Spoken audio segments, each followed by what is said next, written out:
Teman-teman, hari ini kita berhadapan dengan sebuah kebijakan yang bisa membuat ngilu sendi kehidupan rakyat. Kenaikan pajak pertambahan nilai atau PPN menjadi 12%. Penerapan PPN 12% berlaku. PPN yang sempat menjadi kontroversi. Pajak pertambahan nilai atau PPN dari 9% masyarakat terkena dampak.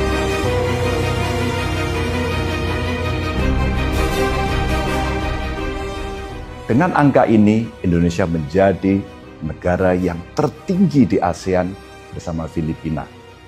Jauh di atas Malaysia yang hanya 8%, Singapura 7%, dan Thailand 7%.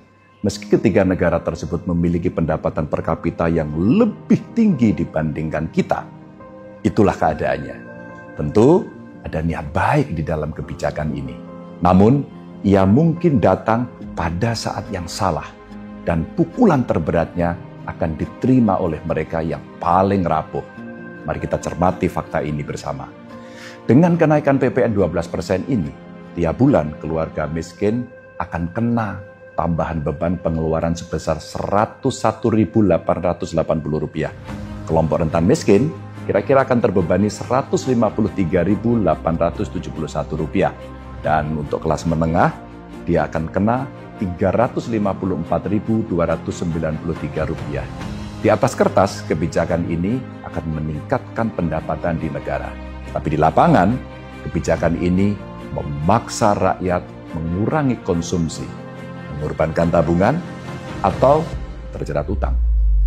Ini bukan soal menyalahkan siapa, tetapi hanya soal mengajukan pertanyaan yang layak diajukan.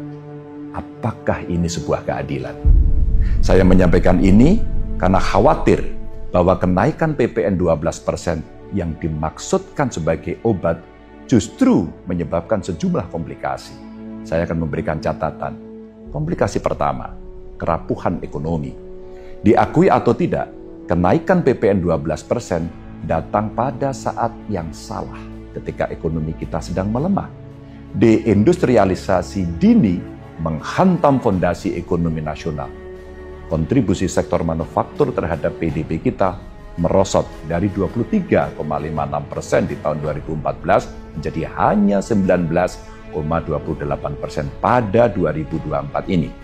Pabrik-pabrik tutup, mesin-mesin mati, dan buruh-buruh kehilangan pekerjaan. Ini pertanda yang sangat jelas bahwa sektor produktif kita yang seharusnya menjadi tulang punggung ekonomi sedang melemah. Apa jadinya jika pabrik mati? Bahan-bahan baku tidak terolah menjadi produk, rantai pasokan terganggu, dan pasti lapangan kerja akan hilang.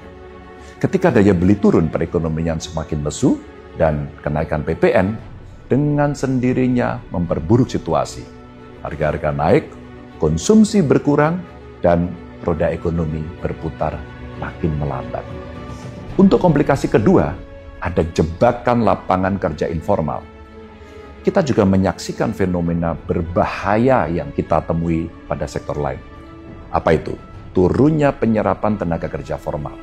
Pada 2029 sampai 2014 umpama, kita mampu menciptakan 15,6 juta pekerja formal. Tetapi, apa yang terjadi pada hari ini? Selama 5 tahun terakhir, angka itu anjlok menjadi hanya 2 juta pekerjaan. Ledakan sektor informal hanyalah isyarat bahwa ekonomi sebuah negara sedang memburuk. Orang harus bertahan hidup dengan cara apa saja. Biro Pusat Statistik mencatat 83,83 juta pekerja atau kurang lebih sekitar 57,95% dari total pekerja Indonesia bertahan hidup di sektor informal. Mereka luar biasa. Dalam situasi ini, kenaikan PPN akan membuat usaha kecil kian tertekan. Ketika masyarakat tidak mampu membeli barang dagangan mereka, siapa yang akan bertahan?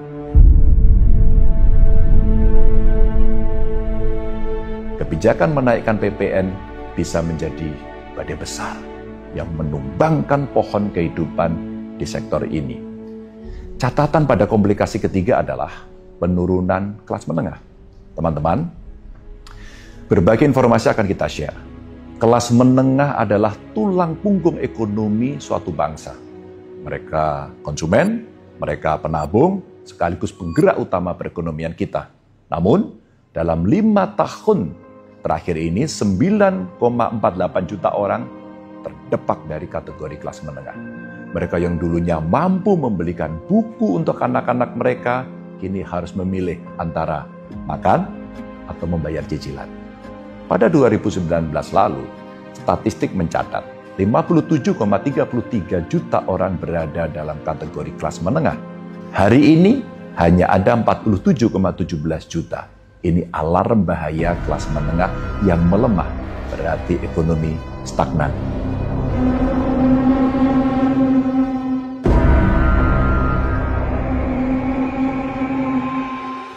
Dan ketimpangan melebar, indeks Gini kita naik dari 0,30 menjadi 0,385. Kesenjangan sosial seperti ini jika dibiarkan akan memicu ketidakpuasan, keresahan, dan potensi ketidakstabilan.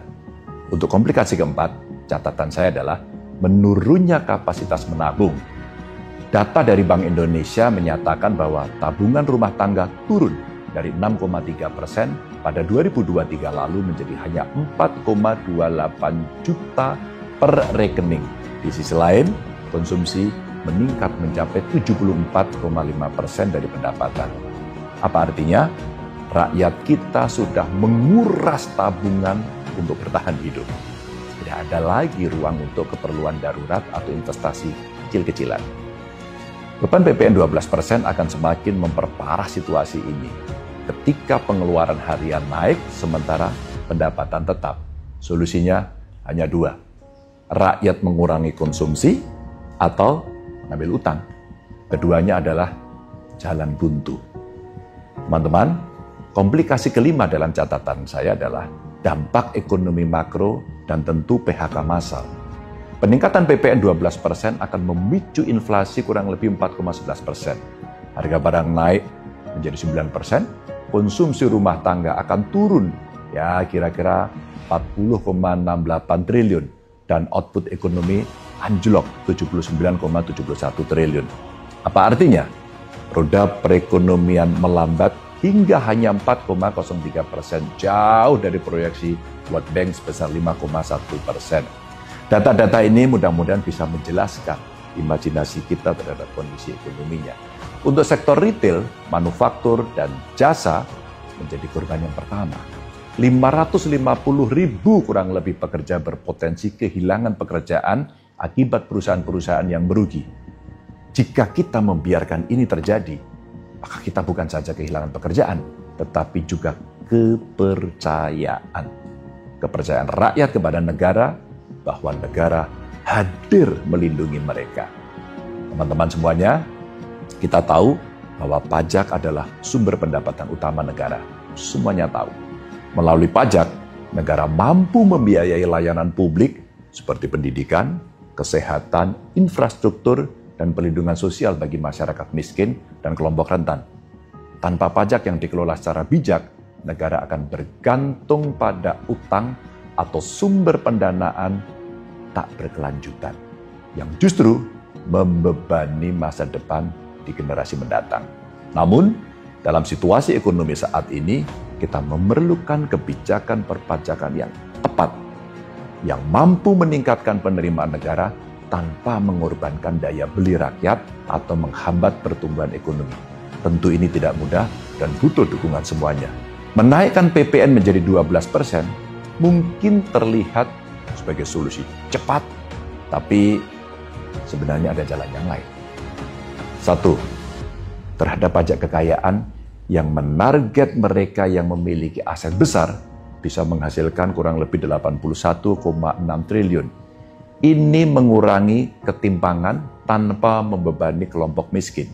Lalu ada windfall tax dari sektor tambang dan kelapa sawit. Dengan potensi yang kurang lebih, ya kita bisalah dapat penerimaan negara 300 triliun.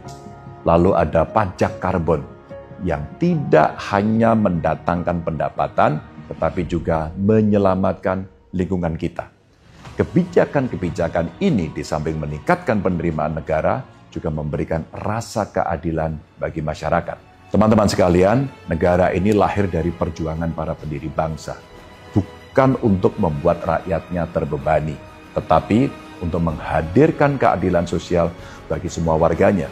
Karena itu, saya mengajak kepada semua pemangku kebijakan, wakil rakyat, dan seluruh elemen bangsa, yuk, mari kita pikirkan kembali kebijakan ini. Mari kita berani memilih jalan yang lebih adil dan lebih visioner. Mari kita diskusi. Saya selalu yakin bangsa ini akan maju bukan dengan menambah beban, melainkan dengan melepaskan belenggu yang selama ini menahan rakyat.